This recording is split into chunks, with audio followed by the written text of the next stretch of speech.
The following video will demonstrate the proper installation of a perfect fit mud and pocket system. There are 3 methods of preparing the drywall for installation. Surface mount. Drywall short.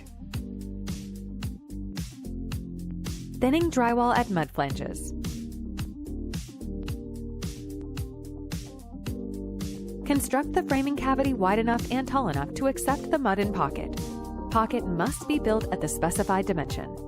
The cavity should be built to a minimum width that is equal to the bracket-to-bracket dimensions of the shape, plus the mud and pocket end caps.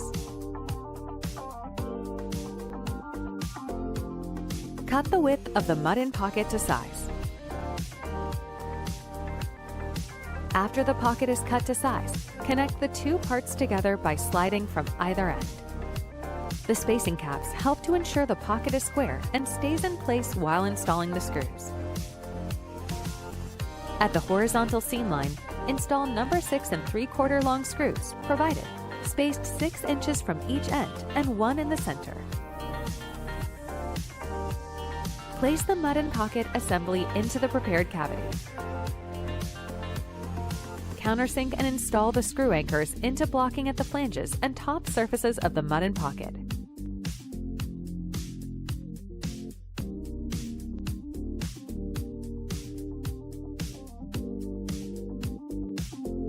Mud over the flanges using the appropriate size trowel, sand and paint the sealing surface and the entire assembly. Use the Perfect Fit drilling guide or Lutron bracket to mark the position of the shade set screw. Drill a hole using a 1/8 drill bit. Install the shade by connecting the top shade bracket hook to the top tab of the mud and pocket. Install the screw in the Lutron bracket. Connect the flap by interlocking the top flange and tilting down.